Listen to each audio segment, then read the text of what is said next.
할렐루야. 우리 서로 인사하실까요? 잘 오셨습니다. 반갑습니다. 인간은 누구나 자기를 알아주고 높여주면 좋아하게 됩니다. 그렇죠? 어린아이든지 또 소년이든지 장년이든지 노년이든지 자신을 있는 그대로 인정해 주는 거 좋아하지요. 그리고 실제보다 자신을 크게 알아줄 때 마음에 부담이 되고 꺼리낌이 있기는 하지만 인정해 준다는 사실 하나로 기분이 좋아집니다. 알아주지 않고 무시하면 기분이 나쁘죠. 그렇죠? 예. 꼬마가 잘생겼네요. 어찌 그리 엄마 닮았어요? 아빠 닮았어요? 너무너무 똑똑하게 잘생겼네요. 근데 속으로 좋으면서, 뭘요? 다른 애들도 다 마찬가지죠? 그렇게 이야기하지만, 누구 닮아서 이렇게 못생겼지? 아이고, 이렇게 지질이 못났어? 그럼 굉장히 기분 나쁘죠? 지네들은 얼마나 잘생겼나? 그렇죠? 우리 사람 관계가 그렇죠. 하나부터 10까지 다 하나님의 은혜고, 정말 하나님의 은혜예요. 그렇죠? 네. 이번에도 선교지를 방문했는데, 이제 오랜만에 만난 분들이니까 브라질 성도님들이나 또 같이 협력했던 상파울로의 교포 장로님들이나 집사님들이나 심지어는 선교사님들까지도 너무나 오랜만에 만나니까 반가워서 이제 허그하고, 브라질 사람들은 또 왜 그리 허그를 잘하는지 모르겠어요. 어렸을 때부터 허그를 했기 때문에 아무런 거리낌이 없죠.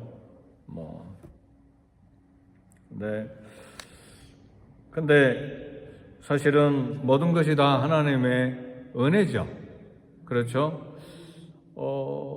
그런 강의할 자리 이렇게 초청해 준 것도 하나님의 은혜고, 그렇죠? 또 그렇게 여행하도록 한국에서 형제들이 또 물질로 후원하니까 비행기표 사고, 이거 전부 다 하나님의 은혜잖아요. 그죠? 네. 그래서 참 하나님의 은혜에 감사하다. 그런데 한번 생각해 보세요. 모두 다 환영해 주니까 내가 사역을 잘했나 보다, 내가 인기가 있나 보다, 내가 능력이 있나 보다. 하나님이 걸을 수 있는 다리에 힘을 빼버렸으면 공항에 가지도 못하는 것이죠. 그렇잖아요?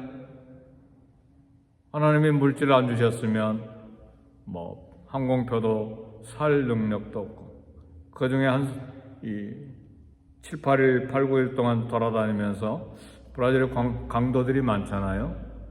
네. 총 한 방 쐈으면 그 자리에서 끝나는 거잖아요. 하나부터 10까지 모두가 다 하나님의 은혜예요. 아멘입니까? 하나님의 은혜가 아닌 것이 아니에요.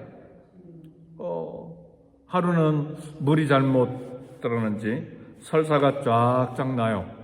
아이고, 큰일 났다. 이거 어떻게 하나? 근데 하루 만에 끝났어요.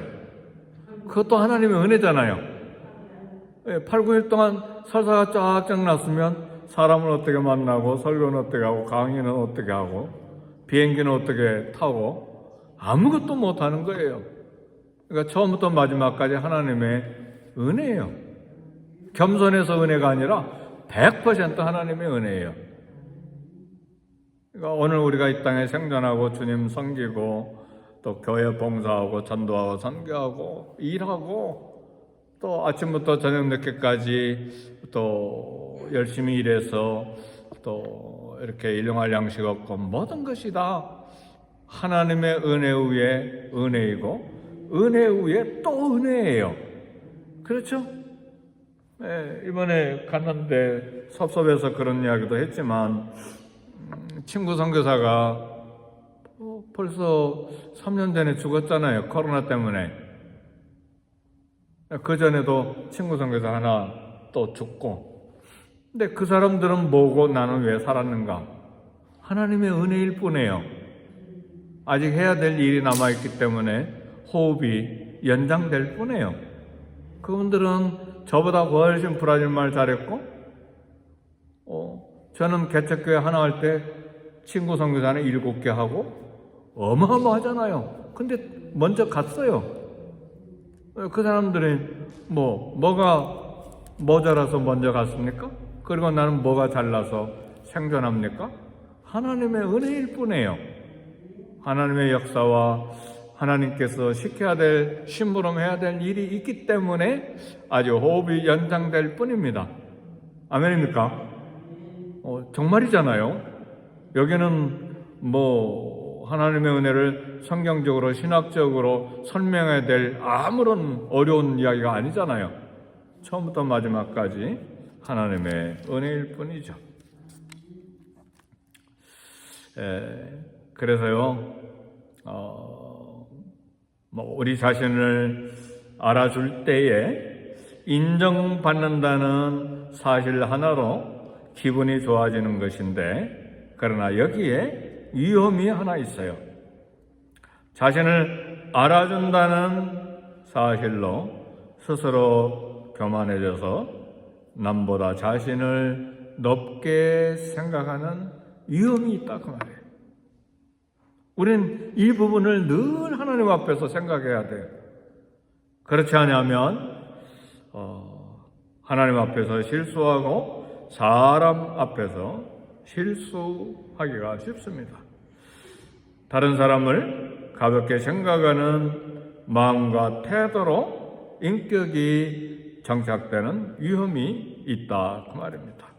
잠언 21장 4절에 보면 눈이 높은 것과 마음이 교만한 것과 악인이 형통한 것은 다 죄니라 그랬습니다. 정치가들과 교사들과 경제인과 그 밖에 지도자 된 사람들에게 우리 모두에게 적용되는 말씀이에요. 복음 전도자도 역시 마찬가지입니다. 복음을 전함으로써 영혼이 건진받고 교회에 나오고 그리고 능력이 나타날 때 많은 사람들로부터 사랑받고 또 존경받을 수 있는데 잘못하면 인간 이상의 존재로 대접받고자 하는 생각이 들 때 우리는 조심해야 됩니다. 이런 상황에 처할 때 전도자가 취할 태도는 무엇인가? 이것이 이제 오늘 전도자의 자세라고 하는 제목으로 하나님의 말씀을 함께 나눌 수 있기를 원합니다. 사람의 능력이 아무리 뛰어나도 하나님과 같을 수 없습니다. 사람은 피조물 가운데 하나입니다. 따라서 복음 전도자는 그리스도의 증인으로서 어떤 능력이 나타나도 실제로 천사의 방언을 할지라도 항상 주의해야 될 것은 자신이 신격화되는 것을 주의하고 경계해야 됩니다. 오늘 우리가 봉독한 사도행전 14장 8절에서 18절 이하의 말씀 보니까 이런 사건이 생겨버렸어요. 바울과 바나바가 루스드라에서 전도하다가 계속해서 말씀 전하고 복음을 선포하는데 나면서부터 안진병이 된 사람 한 번도 걸어본 적이 없는 안진병이가 바울 일행을 통해서 벌떡 일어나서 걷게 되는 기적이 일어났어요. 그러니까 루스드라 사람은 나면서부터 한 번도 걸은 적이 없는 이 안진병이를 다 알고 있잖아요. 그렇죠? 이분이 나이가 몇 살인지 모르지만 온 시가 다 알고 있는데 바울과 바나바가 이 르스드라 마을에 와가지고 이 도시에 와서 이 사람이 벌떡 일어나서 걸어버리니까 르스드라 사람들이 바울 이름을 신으로 생각했어요. 그 당시에 올림포스의 최고의 신인 제우스 신이 바나바다. 아마 바나바가 사울보다 덩치가 더 크고 더 점잖게 보였던 모양이죠. 그러니까 제우스 신이다. 그리고 바울은 말을 많이 하니까 제우스 신의 대변자 이름이 헤르메스거든요. 바울은 헤르메스다. 그리고 제우스 신전에 제사장들이 소를 가지고 와서 잡아서 화환까지 가지고 와서 제사 드리려고. 사랑하는 성도 여러분, 모두 다 자신을 신격화하려고 하는 이 시대에 마을 사람들이 자기를 신으로 섬겨줄 때에 이것이 무엇인가? 바울과 바나바는 최고의 대우를 받을 수 있는 기회를 얻었어요. 어마어마한 돈도 벌 수 있는 기회도 왔어요. 소만 바칩니까? 신에게 금과 은과 모든 보석까지 다 바치잖아요. 네. 그런 영화가 언제 본 적이 있는데 제목이 잘 생각이 안 납니다. 로스트 파라다이스인가? 제목 잘 생각이 안 나는데 어떤 두 사람이 비행기가 떨어져서 우연히 한 마을에 깊은 데 들어가는데 외부에서 사람들이 오랜만에 나타나니까 이 사람들이 신인 줄 알고 신으로 섬기는데 신인 채 했어요. 네. 그러니까 온갖 보석 보물을 다 갖다 바치는데 그 중에 똑똑한 사람이 신은 피가 없다. 이 사람 한번 피가 있는지 없는지 찔러보자. 스토리가 그런 것 같아요. 그러다가 죽어라 도망가는 그런 영화인데. 예. 사랑하는 성도 여러분, 이 바울과 바나바가 자신들을 제우스 신이고 헤르메스 신이라고 이렇게 부르며 이 소를 가져와서 제사를 드리려고 경배하고 제사를 드리려고 할 때에 어떻게 했는가? 무리 가운데 뛰어들어가지고 옷을 팍 찢었어요.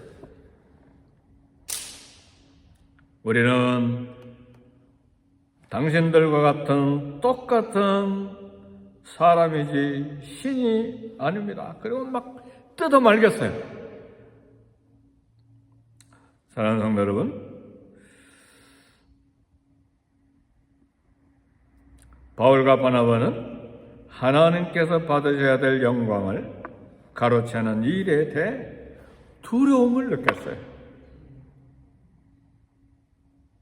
우리 모두 다 이제 그런 기도도 하고 그런 욕심도 있죠. 하나님, 나에게 온갖 능력을 다 주세요. 온갖 은사를 다 주세요. 병 고치는 은사, 예언하는 은사, 귀신을 쫓아내는 은사, 권능을 행하는 은사, 사람을 투시하는 은사, 그래가지고 복음 전하고 영혼을 건지게 해주세요. 이제 그런 은사를 사모하는 마음도 전혀 나쁜 건 아닌데, 중요한 건 그렇게 될 때 자신을 위대하게 신으로 착각하는 잘못을 범할 수 있다는 말이죠. 그런 사람들이 이 땅에 얼마나 많아요. 신천지의 이만희, 통일교회 문선명, 전도관의 박태선, 또 구원파의 요즘에 LA에 박옥수 와 있어요? 박옥수, 유병헌은 세월호 사건 때문에 죽었다고 그러죠. 죽었는지 살았는지 잘 모르지만 스스로 신으로 추앙받고, 이 사람들 모두 다 어마어마한 부자들이잖아요. 기업까지 일으켰으니까. 그렇죠? 그래. 그래서 하나님이 받으셔야 될 영광을 가로채는 일에 대해 두려움을 느껴야 돼. 그래서 때때로 우리에게 질병이 생기고 어려운 사건이 생기고 반대자가 나타나고 그리고 손가락질하고 그리고 연약함과 실수가 생기면 감사하세요. 할렐루야. 그거에 대해서 감사할 줄 알아요. 왜요? 나는 신이 아니다예요. 나는 인간이다예요. 나는 하나님이 없으면 생존할 수 없다예요. 이게 은혜예요. 아멘입니까? 건강이 넘치고 모든 게 형통하고 하나님마다 형통하고 성취되고 부자고 모자란 게 없고 다 잘되고 그러면 나를 봐라, 내가 얼마나 위대하고 그러냐. 세상 사람들은 다 그렇잖아요. 그걸 위해서 달려가잖아요. 근데 우리는 연약함이 있어요. 가난해요. 몸도 부실해요. 그리고 왜 이렇게 유명하지 못해서 알아주는 사람이 없어요? 하나님의 은혜예요. 나는 하나님의 은혜로만 이 땅을 살고 하나님의 은혜 없이는 생존할 수가 없고 엎드려서 기도해야만 살아갈 수 있는 연약한 존재입니다. 이게 하나님의 큰 축복이요 은혜인 것을 믿으시기를 제 이름으로 축복합니다. 그래서 사도 바울이 죽은 사람 유두고도 살려내고 자기의 앞치마 손수건 가져가면 귀신들이 그걸 덮기만 해도 귀신들이 쫓겨나가고 지금 이 나면서부터 안전병이 된 사람 일어나라 그러니까 막 벌떡 일어나고 그랬지만 자기 몸에 병이 있어요. 죽을 때까지 병이 있어요. 사단의 가시가 있어요. 가는 데마다 얻어맞고 가는 데마다 돌로 맞고 가는 데마다 배가 파손되는 게 3번에서 5번, 태장으로 5번 맞고 5번입니까? 몇 번입니까? 40에 하나 감한매를 여러 번 얻어맞고 배고프고 춥고 굶주리고 능력은 어마어마하게 나타나는데 가는 데마다 힘들어요. 그때마다 깨달은 것이 뭐예요? 나는 인간입니다. 나는 죄인입니다. 하나님의 도우심 없이는 생존이 불가능한 자입니다. 이것이 바울의 고백이요. 하나님이 주신 축복이요. 그래서 하나님께서 기도하는 바울에게 내 은혜가 내게 족하다. 그리고 바울도 고백하기를 나의 약한 것을 자랑한다. 내가 약할 때 하나님의 능력이 온전하게 나타나기 때문이다. 그런 고백을 했습니다. 청지기임을 인식하고 그리스도를 위해 고난 받으면서도 섬기는 삶을 중요하게 생각하고 깨달은 바울과 바나바입니다. 그래서 하나님의 종의 사명, 목자로서의 양에 된 섬김의 도를 잊지 않았어요. 오늘날 우리는 이제 하나님같이 대접받으려 하거나 그런 마음을 품을 때 아주 경계해야 돼. 늘 내 인격 속에 겸손이 아예 옷처럼 입혀져 있어야 합니다. 이 부분은 누구나 다 실수하고 누구나 다 곁길로 갈 수 있는 부분이기 때문에 조그만 봉사, 조그만 수고에 대한 보상, 칭찬, 영광 받으려는 다툼. 왜 교회에서 다툼이 일어나는 이유는 뭡니까? 왜 내 말 안 들어? 왜 내 의견 안 들어? 왜 내 생각대로 안 해? 다 이것 때문에 다투고 이것 때문에 싸우고 이것 때문에 불편하고 에이 그럼 나 안 할 거야. 다 그러잖아요. 이게 뭐예요? 겸손을 잃어버리고 내가 그래도 나은데 그래도 내가 똑똑한데 그래도 내 경험, 내 정보, 내 지식 그래도 내가 기도하는 사람인데 내가 성경을 알고 있는데 그래 이걸 주장하기 때문에 다투는 거잖아요. 그죠? 네. 아담과 하와는 하나님과 같이 데려가는 교만 때문에 선악과를 따먹다가 인간에게 죽음을 가져오게 만들었고 쫓겨난 조상이 됐죠. 인간 이상의 대접을 받으려고 한다면 하나님과 원수가 되는 것입니다. 그래서 우리 주님은 자기를 부인하고 자기 십자가를 지고 나를 좇아야 된다고 했습니다. 그래서 우리는 아무리 선한 일을 했어도 늘 이런 생각을 해야 돼요. 칭찬과 격려가 우리에게 필요하잖아요. 수고하셨습니다. 잘하셨습니다. 감사합니다. 이건 우리 인간관계에서 윤활유가 되고 좋은 것인데, 그러나 우리는 늘 마음속으로 하여야 할 일을 했을 뿐입니다. 해야 할 일을 했을 뿐입니다. 우리 다 같이 한번 같이 따라서 해봅시다. 해야 할 일을 했을 뿐입니다. 모든 게 다 하나님의 은혜니까요. 그래서 빌립보서 5장에 그러므로 너희는 그리스도의 마음을 품으라. 너희 안에, 빌립보서 2장 5절에 너희 안에 이 마음을 품으라. 곧 그리스도의 예수의 마음이니 그랬어요. 하나님의 본체시지만 종의 형체를 가져 사람이 되어서 자신을 낮추시고 죽기까지 복종하신 우리 예수님, 그리고 우리 성령님도 능력이시지만 얼마나 겸손하고 온유하신지 몰라요. 우리 성령님, 우리를 인격적으로 대우하시고, 우리 막 강제로 막 시키시고 그러신 분이 아니고, 우리가 섬기려는 겸손한 마음을 가질 때에 성령이 역사하세요. 또 우리가 불편해하고 또 하나님 뜻에 어긋나는 일을 하면 우리 성령님 또 근심하시고, 겸손하시고 온유하신 성령님이시죠. 그래서 베드로전서 5장 5절에서 6절, 그러므로 하나님의 능하신 손 아래서 겸손하라. 때가 되면 너희를 높이시리라. 하나님의 능하신 손 아래서 겸손하면 하나님이 높여주셔야지 우리가 스스로 높이는 것이 아니죠. 그리고 서로 겸손으로 허리를 동이라. 하나님은 교만한 자를 대적하시고 겸손한 자에게 은혜를 주시느니라 그랬습니다. 하나님의 은혜는 낮은 곳으로 내려옵니다. 오늘 또 사도 바울과 사도 바나바의 전도 현장에서 일어난 사건을 통해서 전도자의 자세를 함께 생각했습니다.